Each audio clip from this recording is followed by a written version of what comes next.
வழிகாட்டுதலில் திருவருளை தேடுகின்ற இந்த பயணத்துல இன்னைக்கு நம்ம வள்ளலார் வழியில் தேவாரஸ்தல பயணத்தின் அடுத்த ஒரு திருக்கோயிலை சென்று தரிசிக்கலாம். அன்னியூரிலிருந்து நாம் செல்லவிருப்பது திருவேல்விகுடி.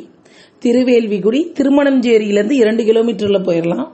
குத்தாலம் அப்படின்னு சொல்லுவாங்க. திருத்துருத்தி அப்படிங்கிற தேவார தலத்துக்கு மிக அருகாமையில் உள்ளது நம்மளுடைய திருவேல்விகுடி. திருவேல்விகுடி அழகா இருக்குல்ல. இந்த ஊரை பத்தி நம்ம தெரிஞ்சுக்கிறதுக்கு முன்னாடி உங்களுக்கு ஒரு சுவாரஸ்யமான விஷயத்தை பகிர்ந்து கொள்கின்றேன். இந்த திருத்தலம் நம்ம 24வது திருத்தலமா பார்க்கிறோம். ஆனா நாங்க இப்ப வரைக்கும் 40 திருத்தலம் சென்று வந்தாச்சு. இந்த 40 திருத்தலத்தின் வரலாறுகளை ஒவ்வொன்றாக அறிந்து கொள்ளும் பொழுது நம்ம முன்னாடி இருக்கக்கூடிய கோயிலோட வரலாறு சம்பந்தப்பட்டு இருக்கும்.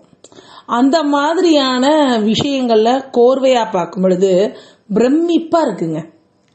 உண்மையா நம்ம படிக்கக்கூடிய புராணங்களாகட்டும் இல்ல வரலாற்று நிகழ்வுகளாகட்டும் அது நடக்கப்பட்ட இடத்துக்கு சென்று அதை உணரும் பொழுது இருக்கக்கூடிய சுகம் தனி அலாதிதான்.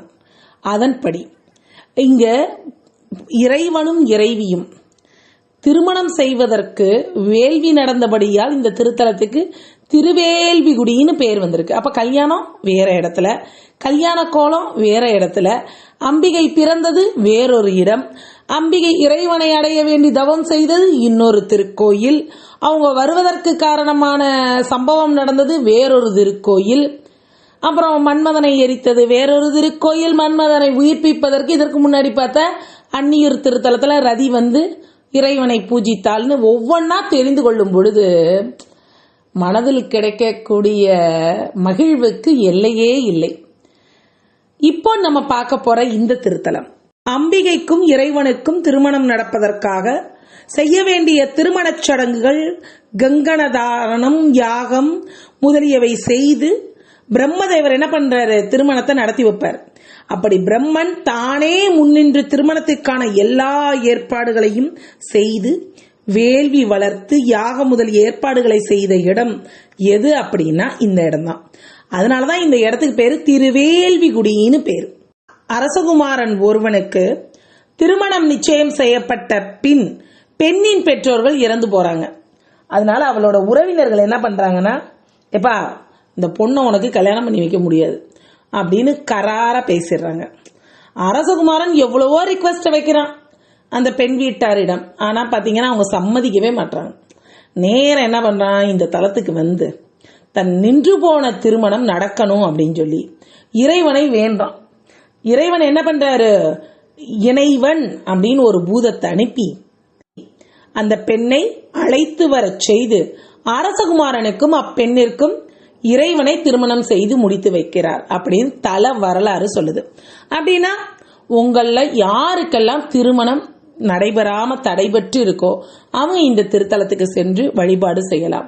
இங்க நாங்க போகும்போதே வழிபாடெல்லாம் நடந்து கொண்டிருந்தது. வெள்ளிக்கிழமை, பௌர்ணமி போன்ற தினங்கள்ல திருமணத்திற்கான திருமண தடை அகற்றுவதற்கான தனித்துவமான வழிபாடு இருக்கு. இந்த திருமண தடைக்குன்னு சொல்றதை விட இன்னும் ஒரு படி மேல போய் யாருக்கெல்லாம் அப்படியே முன்னின்று திருமணம் நினைத்து வைக்க ஆள் இல்ல, அம்மா அப்பா இல்லாம இருப்பாங்க. சில வீடுகள்ல பையன் பொண்ணை விரும்புவாப்ல, பொண்ணு பையனை விரும்புவாப்ல, உங்க பெற்றோர் சம்மதிக்காம கூட இருக்கலாம். நீங்க நேரம் இந்த இறைவனையும் இறைவனையும் தரிசிச்சீங்கன்னு வச்சுக்கோங்க, கண்டிப்பாக உங்களுக்கு நலம் பயக்கக்கூடிய செயலை இறைவன் செய்து வைப்பார். இங்க இறைவனோட திருநாமம் என்ன தெரியுமா, மணவாளேஸ்வரர். இறைவியோட பேரு பரிமள சுகந்த நாயகி, தமிழ்ல நறுஞ்சாந்து நாயகி. எவ்வளவு அழகா இருக்குல்ல. சுவாமி பேரு கல்யாண சுந்தரேஸ்வரர்னு இன்னொரு திருநாமமும் இருக்கு. இந்த திருத்தலத்துக்கு நம்ம உள்ள நுழைவதற்கு முன்னாலேயே அப்படியே ஒரு அழகான தீர்த்தம் இருக்கும் பாத்துக்கங்க. இந்த தீர்த்தத்துடைய தனித்துவம் என்ன அப்படின்னா, சுந்தரருடைய தோல் நோய் நீங்குவதற்கு இந்த தலத்துல இந்த தீர்த்தத்துல குளித்து அவர் நோய் நீங்கினார் அப்படின்னு சொல்லி அவர் பதிகத்திலே சொல்லுவாரு. திருத்துருத்தியையும் திருவேல்விகுடியையும் இணைத்து பதிகம் பாடியிருப்பார். அப்பேற்பட்ட தலம் இந்த தலம். இந்த தீர்த்தம் பேரு கௌதாகபந்தன தீர்த்தம் அப்படின்னு சொல்றாங்க, அக்னி தீர்த்தம்னு சொல்றாங்க. நாங்க போகும்பொழுது சுத்தமா இருந்தது. நாங்களுமே இங்க இந்த தீர்த்தத்தில் நீராடினோம்.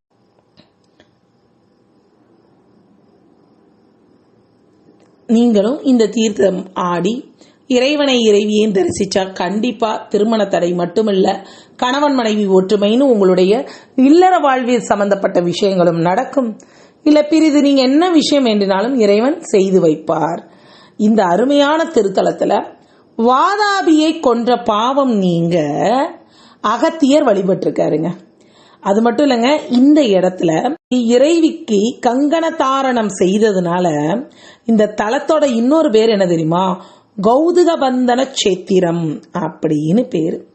அது மட்டும் இல்ல, இறைவனோட இன்னொரு பேரும் இருக்கு, கௌதகேஸ்வரர். அம்பிகை பேரு கௌதகேஷி அப்படின்னு இன்னொரு திருநாமமும் இருக்கு. இங்க இருக்கக்கூடிய கல்வெட்டுக்கள்ல இறைவனை என்ன மாதிரியெல்லாம் சொல்றாங்க தெரியுமா? மணவாள நம்பி, மங்கள நக்கர், திருவேல்விகுடி உடையார் அப்படிங்கிற திருநாமங்களில் கல்வெட்டுக்கள்ல பொறிச்சிருக்காங்க. இந்த திருத்தலம் 3 நிலையுடன் கூடிய கிழக்கு நோக்கிய ராஜகோபுரமும் 2 பிரகாரங்களும் உடையதாக இருக்கு. கருவறைக்கு முன்னால அர்த்த மண்டபம், மகா மண்டபம் இருக்கும். இறைவனோட கருவர கோஷ்ட மூர்த்திகளாக தட்சணாமூர்த்தி, லிங்கோத்பவர், அர்த்தநாரீஸ்வரர், சந்திரசேகரர் அப்படின்னு இருப்பாங்க. அர்த்தநாரீஸ்வரர் சிலா உருவில் அம்பாள் வலதுபுறமும் இறைவன் இடதுபுறமும் உள்ளதாக இருக்குங்க. அப்படி மாறி இருப்பாங்க. சாதாரணமா எல்லா இடத்துலயும் எப்படி இருப்பாங்கனாக்க இடதுபுறம் அம்பிகையும் வலதுபுறம் இறைவனும் இருப்பாங்க. இங்க கொஞ்சம் மாற்றி அமைத்து இருக்குப்பாங்க. அந்த அளவு அற்புதமான திருத்தலத்துல பெரிய விசேஷம் என்னன்னா, இங்க நவக்கிரகமே கிடையாது. இங்க ஈசானிய மூலையில் இறைவனே இருப்பாரு. எவ்வகை நவக்கிரக தோஷத்தால் உங்கள் திருமண தடை ஏற்பட்டிருந்தாலும் இந்த திருத்தலத்து இறைவனுக்கு, ஈசான மூர்த்திக்கு நீங்க அப்படியே விளக்கை ஏற்றி வலம் வந்தால் போதும், உங்களது குறை விலகும். அப்படியே எல்லாத்தையும் சுற்றி பார்த்து நம்ம பரிமள சுகந்த நாயகியை பார்த்துட்டீங்கன்னு வைங்க, மூச்சடைச்சு போயிடும். அவ்வளவு அழகு, பேரழகு. அழகுக்கு ஒருவரும் ஒவ்வாத வள்ளி அப்படின்னு அபிராமி பட்டரே சொன்னதுக்கு அப்புறம் அவன் எப்படி இருக்கான்னு சொல்ல முடியும்? ஆனா அவளுடைய ஆடை அலங்காரம் அருமையா இருக்கும். இந்தம்மா அருள் கொடுக்குறேன் வந்து வாங்கிக்கோ அப்படின்னு சொல்ற மாதிரி பயங்கரமா இருப்பா. என்றும் என் உள்ளத்தில் இருக்கும் இனியவள் பரிமள சுகந்திய பார்த்துக்கிட்டே இருக்கணும். அப்படி ஒரு அழகு. திருமண கோலத்திலேயே இருக்கிற மாதிரியே நமக்கே தோணும். ரொம்ப ரொம்ப அருமையா இருப்பா. நாங்கள் சென்ற பொழுது நிறைய பூஜைகள்லாம் இருந்தது. அந்த நேரத்துல அவ கழுத்தில் அணிந்த மாலையோட அழகை என்னன்னு சொல்றது, அவ்வளோ ஒரு பேரழகு. சுவாமி மட்டும் என்ன சும்மாவா, ரொம்ப அருமையா இருப்பார். சிவரூபம் லிங்க திருமேனியில் எம்பெருமான் எழுந்து அருள் புரிந்து கொண்டிருக்கக்கூடிய விதத்தை என்னவென்று உரைப்பது. இந்த அருமையான திருத்தலத்தை திருஞான சம்பந்தரும் சுந்தரரும் அருமையாக பாடியிருப்பாங்க. அப்படிப்பட்ட ஒரு அற்புதமான திருத்தலத்தை என்னவென்று உரைப்பது. இப்ப நீங்க பார்த்துட்டு இருக்கிறது அம்பிகை சுவாமியுடைய சுதை ரூபங்கள். அனுமதி பெற்று இதை மட்டும் புகைப்படம் எடுத்தோம். இது இப்பயே இப்படி இருக்காங்கன்னா அவங்களை எப்படி சொல்றது? அவ்வளவு அருமைங்க. 1000 நாவுடைய ஆதிசேஷனால் கூட இறைவனின் அழகை வர்ணிப்பது இயலாத பொழுது நம்ம மட்டும் எம்மாத்திரம். அருமையோ அருமை. அதுவும் இங்குள்ள பாடெல்லாம் திருத்துருத்தியும் திருவேல்வியும் இணைத்து பாடியிருப்பாங்க. எனக்கு சுவாரஸ்யம் தாங்காம திருத்தி நம்ம தேவாரஸ்தல பயணத்துல இன்னும் ஒரு 60-80வது கோயிலுக்கு வரும்.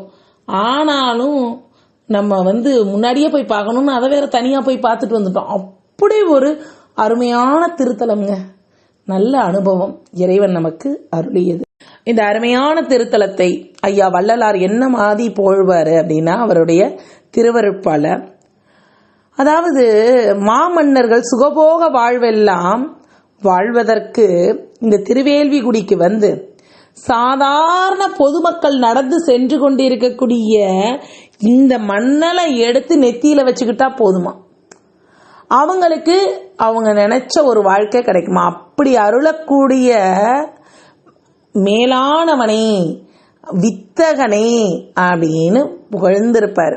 மன்னர் சுக வாழ்வி குடிகளடி மண் பூசல் என்னும் வேள்வி குடியமர்ந்த வித்தகனே.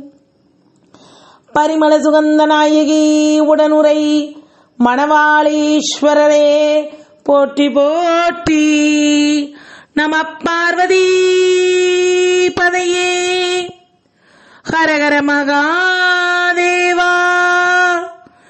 தென்னாடுடைய சிவனே போற்றி.